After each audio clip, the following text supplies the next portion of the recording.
स्वागत है आप सभी का। मैं हूं आपके साथ अनु सिंह और खबरों की शुरुआत करेंगे इस वक्त की बड़ी खबर से। लखनऊ से खबर, जहां प्रसपा प्रमुख शिवपाल यादव ने मुलायम सिंह यादव पर सवाल उठाए हैं। सपा को आजम खां की मदद करनी चाहिए थी, ये कहा है शिवपाल यादव ने।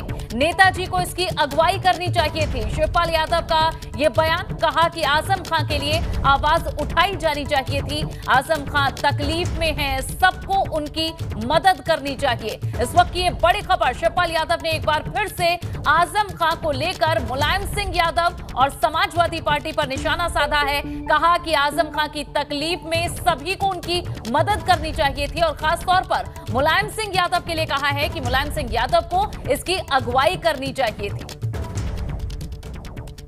देखिए, आजम भाई को छोटे छोटे केसों में लेकर के 26 महीना हो गए, तो उनको परेशान किया जा रहा है। परेशानी में हैं, दिक्कत में हैं, उनके साथ जुल्म हो रहा है। तो जब जुल्म हो रहा है तो ऐसे में सब लोगों को मदद करना चाहिए है। तो हम भी गए थे, तो मैंने तो कहा था कि नेताजी की अगुवाई में, खासकर समाजवादी पार्टी को अगुवाई नेताजी को करना चाहिए था, जबकि उन्हें झूठे केसों में, छोटे छोटे केसों में 26 महीने से जो बंद किए हैं। बढ़ते हैं आगे। अगली खबर भी सीतापुर जेल में बंद आजम खां से जुड़ी है। सपा विधायक और पूर्व मंत्री आजम खां ने अंतरिम जमानत के लिए सुप्रीम कोर्ट का दरवाजा खटखटाया है। आजम खां की अंतरिम जमानत पर दी गई अर्जी पर अगले हफ्ते सुप्रीम कोर्ट में सुनवाई होगी। इस दलील में कहा गया है कि इलाहाबाद हाई कोर्ट में सिर्फ एक मामले में उनकी जमानत पेंडिंग है। 4.5 महीने से ज्यादा वक्त से जजमेंट रिजर्व होने के बाद भी अदालत ने अभी अपना फैसला नहीं सुनाया, जिसकी वजह से आजम खां को जेल में ही रहना पड़ रहा है। इस अर्जी में अपील की गई है कि हाईकोर्ट का फैसला आने तक आजम खां को अंतरिम जमानत दी जाए। याचिका में यह भी कहा गया है कि अगर सुप्रीम कोर्ट सीधे तौर पर मामले में दखल न दे तो हाईकोर्ट को फैसला सुनाने के लिए निर्देशित किया जाना चाहिए। आपको बता दें कि आजम खां पर 87 मुकदमों में सिर्फ वक्फ बोर्ड की जमीन पर कब्जे वाले विवाद के मामले में उन्हें जेल से जमानत नहीं मिली है। इस मामले में जमानत मिलने के बाद आजम खां जेल से रिहा हो जाएंगे।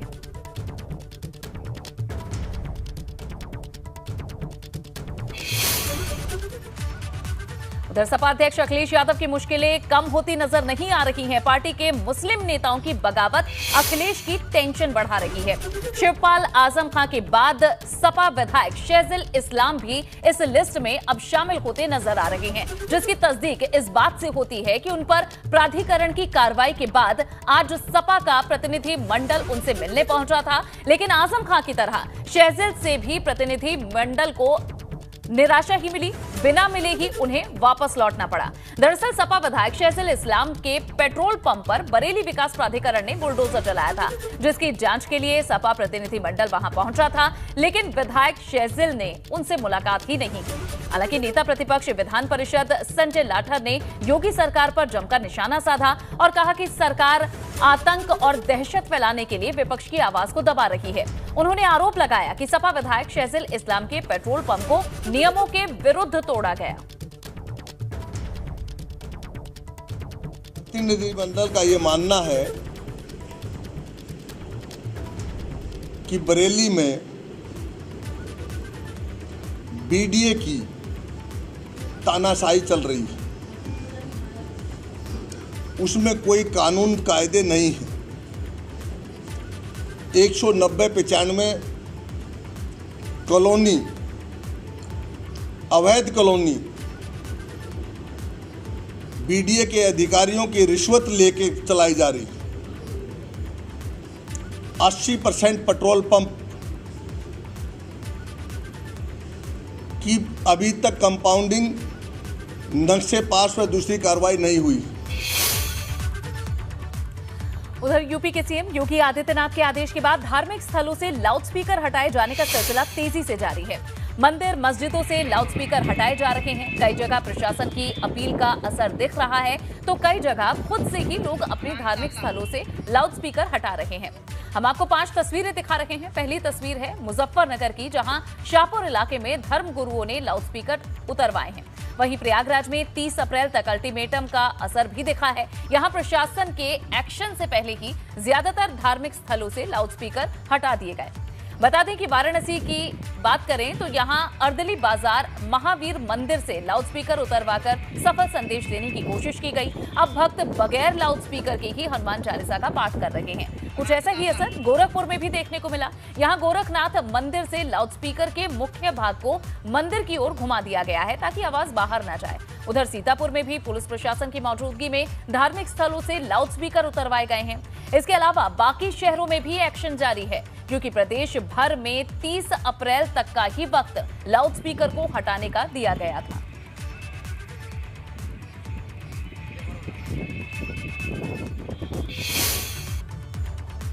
अब खबर वाराणसी से, जहां अर्दली बाजार महावीर मंदिर से लाउडस्पीकर उतारकर सफल संदेश देने की कोशिश की गई है। यहां मस्जिदों से लाउडस्पीकर तो नहीं उतरे, लेकिन हिंदू समुदाय ने खुद ही लाउडस्पीकर हटाकर शांति और सौहार्द की पहल की है। लाउडस्पीकर को लेकर विवाद और इसके साथ ही हनुमान चालीसा, और अगर बात करें तो अजान को लेकर जो विवाद सामने आया, उसके बाद सरकार का आदेश, और इस आदेश के बाद काशी से बड़ी पहल। इस वक्त हम अर्दली बाजार स्थित महावीर मंदिर में मौजूद हैं और इस मंदिर से ये लाउडस्पीकर उतार लिए गए हैं, और जो हनुमान चालीसा गाने वाले भक्त हैं उनका ये संकल्प है कि अब इन लाउडस्पीकर से नहीं, बल्कि जब अपने मुख से हम पाठ करेंगे तो उस पाठ का एक अलग संदेश जाएगा। मकसद क्या है? लाउडस्पीकर हटा लिया गया इस मंदिर से, तो हनुमान भक्तों का क्या है? हनुमान भक्त के आवाज़ में ही उतना तरंग होता वाणी में कि तो खुद ही दूर दर तक सुनाई देता है। और जहाँ तक लाउडस्पीकर और इसकी बात है, तो लाउडस्पीकर जो सरकार ने, शासन ने किया है, उसका हम लोग स्वागत करते हैं। और सबसे बड़ा चीज़ है, मानव कल्याण के लिए ये हुआ है। वहीं धार्मिक स्थलों से लाउडस्पीकर हटाए जाने को लेकर ADG law and order Prashant Kumar ने कहा है कि इस मामले में कदम उठाए जा रहे हैं। सभी धार्मिक स्थलों से या तो लाउडस्पीकर हटाए जा रहे हैं या फिर आवाज को कम किया जा रहा है। सभी वर्ग के लोग और सभी पूजा स्थलों से चीज़ें या तो उतारी जा रही हैं या उसके वॉल्यूम कम किए जा रहे हैं, नंबर भी कम किए जा रहे हैं। आदेश यही है कि जिस प्रेमिसेस में है उसके बियॉन्ड आवाज़ न जाए। तो काफ़ी इसमें लोगों ने नज़ीर भी कायम की है कि खुद लोग उतार रहे हैं। तो लगातार इस संबंध में पीस कमेटी की बैठकें हो रही हैं और लगभग 37-38 हज़ार लोगों ने अपने इतनी संख्या में लाउडस्पीकर की आवाज़ें कम की गई हैं और करीब 125 ऐसे चीज़ें हैं जो कि कल तक के फिगर हैं, जिसमें कि लोगों ने लाउडस्पीकर हटाए भी हैं, उसकी कोई आवश्यकता नहीं है।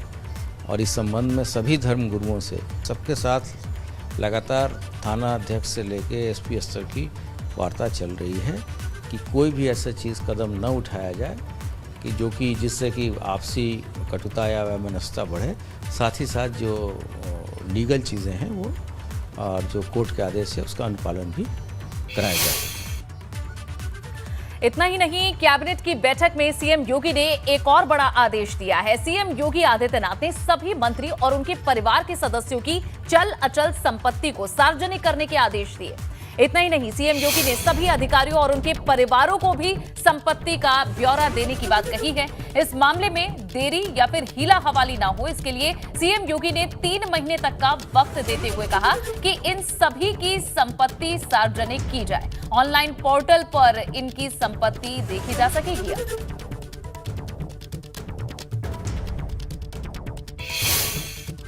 और माननीय मुख्यमंत्री जी ने हम सबके लिए कहा है कि सभी लोग अपनी चल अचल संपत्ति, अपने परिवार की चल अचल संपत्ति और सभी परिवार के लोग कहाँ कहाँ पर क्या काम करते हैं उसकी भी ब्यौरा, परिवार में कितने लोग हैं, वो क्या करते हैं, या मंत्री बनने से पहले हम लोग के कोई आर्थिक कोई भी व्यवसाय या कहीं भी रहा है उसका भी जिक्र करना है।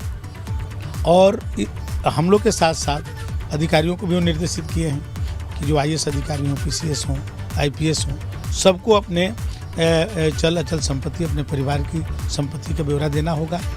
इससे एक बहुत ही एक विश्वसनीयता एक समाज में जाएगी और केवल एक बार नहीं देना है, हर 31 मार्च को हम सबको जो है अपनी जो है 1 वर्ष में मेरी क्या आय बढ़ी है, इसकी भी सूचना हम सबको सरकार को देना है। इससे एक पारदर्शिता आएगी और लोगों में एक सरकार के प्रति एक और भी विश्वास अर्जित होगा। और अब खबर वाराणसी से है, जहां श्रृंगार गौरी ज्ञानवापी मामले में सिविल जज सीनियर डिवीजन ने अपना फैसला सुनाया है। स्थलीय निरीक्षण को लेकर सिविल जज ने फैसला दिया है। अब 3 मई के बाद और 10 मई के पहले वकील कमिश्नर अराजी वीडियोग्राफी कराकर रिपोर्ट देंगे। आपको बता दें कि मामले को लेकर मुस्लिम पक्ष पहले ही हाईकोर्ट गया था, जहां से उन्हें निराशा हाथ लगी। अब आज कोर्ट ने फैसला सुनाकर हिंदू पक्ष को राहत दी है और हिंदू पक्ष एक दूसरे को मिठाइयां भी खिला रहे हैं। अब कोर्ट द्वारा नियुक्त वकील कमिश्नर की उस रिपोर्ट का इंतजार होगा जो वीडियोग्राफी के बाद आएगी। और इसमें क्या होता है, वकील कमिश्नर कोर्ट को इस रिपोर्ट में क्या देते हैं, ये देखना होगा। हमारी जो मांग थी माननीय न्यायालय के समक्ष, हम लोगों ने जो श्रृंगार गौरी के संबंधित कमीशन के लिए जो हमने एक वाद दायर किया था, उस आदेश कमिश्नर हमारा तय था, उस आदेश को जो यथावत करते हुए शासन द्वारा लगाई गई आपत्ति को खारिज कर दिया गया है। जिस आपत्ति में कहा गया था शासन द्वारा, शासकीय अधिवक्ता द्वारा, कि वहाँ केवल मुसलमान और सुरक्षाकर्मी ही जा सकते हैं, दूसरा तीसरा पक्ष नहीं जा सकता है, जिसको माननीय न्यायालय ने कहा कि नहीं, वह सारे पक्ष जा सकते हैं, जिसके साथ कमिश्नर, वादी अधिवक्ता, उनके सहयोगी वहाँ जाकर रिपोर्ट तैयार कर सकते हैं। किसी के पक्ष में नहीं हुआ, निष्पक्ष फैसला हुआ है जो होना चाहिए था। और श्रृंगार गौरी में वीडियोग्राफी जो कहा गया रेड जोन, वहाँ नहीं जाना है, प्रशासन की ओर से ऐसा आपत्ति आई थी, वो माननीय अदालत द्वारा उसको यह कहते हुए खारिज कर दिया गया कि अब सभी जगह पर कमीशन हो जाएगी और वीडियोग्राफी होगी। कब तक इन सारे जो मामले हैं, कब तक इनके एक तिथि मुकर्रर की गई होगी, क्या है? माननीय न्यायालय का आदेश है कि 3 मई के बाद ईद होने के कारण और 10 मई से पहले रिपोर्ट दाखिल कर देना है, इसी बीच में। अगर आप नोएडा में रहते हैं, बड़ी बड़ी पार्टियों और पब में जाने के शौकीन हैं, तो सावधान हो जाइए, क्योंकि हजारों रुपए हड़पने वाले पब में मौत के सौदागर बैठे रहते हैं। ताजा मामला नोएडा के गार्डन गैलेरिया का है, जहां पब में बिल को लेकर विवाद के बाद बाउंसर ने एक शख्स को पीट कर मौत के घाट उतार दिया। यहां बाउंसर्स ने बिहार के रहने वाले ब्रजेश को बेरहमी से मार डाला। पोस्टमार्टम में खुलासा हुआ है कि ब्रजेश राय के सिर पर मल्टीपल हेड इंजरी से मौत हुई है। इस मामले में पुलिस ने बाउंसर सहित 8 लोगों को गिरफ्तार किया है।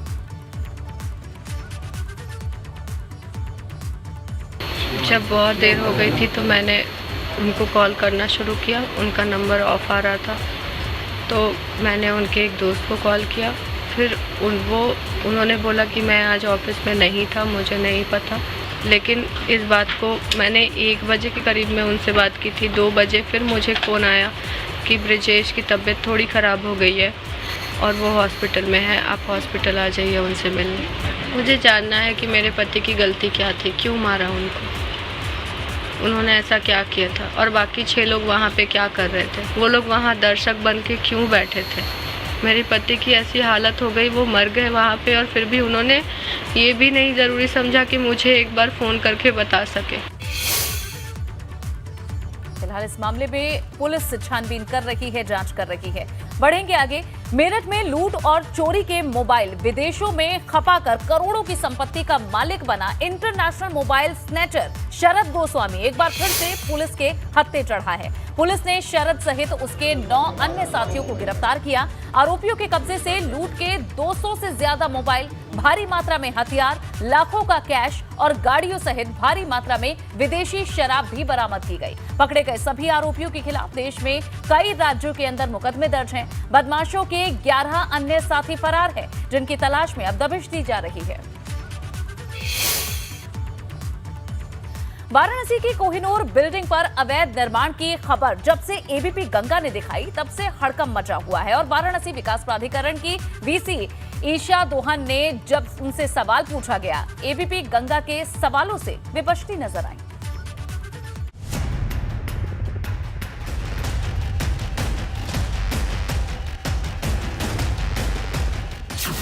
एक सवाल पर साधी चुप्पी। मैम, पिछले 2.5 घंटे से हम लोग यहाँ पे बैठे हैं, हम लोग बातचीत करना चाहेंगे जो अवैध निर्माण। दरवाजा किया बंद और चल दी मैडम जी की कार। आप बताइए ईशा जी बात हम लोग करना चाहेंगे, अवैध निर्माण को लेकर आपका जवाब क्या है? ईशा जी, झक सफेद रंग की कार में जो सवार हैं वो है वाराणसी विकास प्राधिकरण की वीसी ईशा दुहन, जो एबीपी गंगा के सवालों से बसती नजर आई। मैम, पिछले 2.5 घंटे से हम लोग यहाँ पे बैठे हैं, हम लोग बातचीत करना चाहेंगे जो अवैध निर्माण। दरअसल 13 अप्रैल को एबीपी गंगा ने वाराणसी के बीचों बीच बनी इस बिल्डिंग का कच्चा चिट्ठा खोल कर रख दिया था। कोहिनूर की काली छाया का साया जब वाराणसी विकास प्राधिकरण तक पहुंचा तो हड़कंप मच चुका था। पहले पहल कोहिनूर बिल्डिंग के काम को रोक दिया गया, लेकिन रविंद्रपुरी इलाके में बनी कोहिनूर बिल्डिंग पर अवैध निर्माण के सवाल से लगातार बचने की कोशिश वीडीए के बड़े से लेकर छोटे अधिकारी कर रहे हैं। सवाल ये है कि आखिर 13 दिनों बाद इस पूरे मामले में क्या कार्रवाई हुई। एबीपी गंगा के सवाल से बचने की कोशिश, 2.5 घंटे तक रिपोर्टर को कराया इंतजार। बाहर आते ही कार में सवार हुई ईशा दुहन, गाड़ी में बैठकर निकल गई ईशा दुहन। मैम, पिछले 2.5 घंटे से हम लोग यहाँ पे बैठे हैं, हम लोग बातचीत करना चाहेंगे जो अवैध निर्माण। आलिशान दफ्तर से बाहर निकलते ही वीडीए वीसी ईशा दुहन को नजर आए एबीपी गंगा के संवाददाता। कान पर फोन लगाकर अवैध निर्माण के खेल के सवाल पर बचने की कोशिश की और निकल गई। आप देखिए, वीडीए वीसी 2.5 घंटे तक इस वीडीए ऑफिस में पत्रकारों को बैठाती हैं। जब अवैध निर्माण को लेकर इनसे बातचीत की जाती है तो मीटिंग का हवाला देकर ये गाड़ी से निकल जाती हैं। यहां पर एबीपी गंगा जो अवैध निर्माण की खबर चली थी उसका रिएक्शन लेने के लिए पहुंचा था। 2.5 घंटे तक मैंने इस वीडियो ऑफिस में समय बिताया है और पर्ची भी भिजवाई, तमाम लोगों से वीडियो वीसी मिली, लेकिन इनके पास एबीपी गंगा के रिपोर्टर से मिलने का समय नहीं था। मीटिंग का हवाला देके ईशा दुहन यहां से आगे निकल गई। क्या इनके पास जवाब नहीं है? क्या जवाब देने से ईशा दुहन जी यहां पर कतराती हुई नजर आ रही हैं, या फिर एक बार इस मामले को टालने की तैयारी है? दरअसल काशी के बीचों बीच बने इस कोहिनूर बिल्डिंग में अवैध निर्माण का खेल जोरों पर चल रहा था। कोहिनूर मारकंड परिवार की प्रॉपर्टी थी। परिवार के लोगों ने कोहिनूर स्टोर खोला, 2 बिल्डिंग बनी। बिल्डिंग का एक हिस्सा व्यापारी को बेच दिया गया। बिल्डिंग को पीएम के संसदीय कार्यालय के रूप में किराए पर दिया गया। 20 अगस्त 2014 को अमित शाह ने इसका उद्घाटन भी किया था। बाद में संसदीय कार्यालय को यहां से शिफ्ट कर दिया गया। अब यहाँ होटल रेस्टोरेंट खोल रहे हैं और साथ ही हो रहा था अवैध निर्माण। जिन सवालों से मैडम जी बच रही हैं वो ये हैं कि अवैध बन रही इमारत पर वीडीए के अधिकारी खामोश क्यों रहे? क्या अधिकारियों ने अवैध निर्माण कराने के लिए घूस ले रखी थी? अवैध निर्माण होने पर भी अधिकारियों की चुप्पी क्यों? अवैध इमारत बनने पर चलेगा सरकार का बुलडोजर? हम समझते हैं सवालों से बचने की मजबूरी, और कहावत जो है कि लाख सवालों से बेहतर है खामोशी, तो खामोश रहो।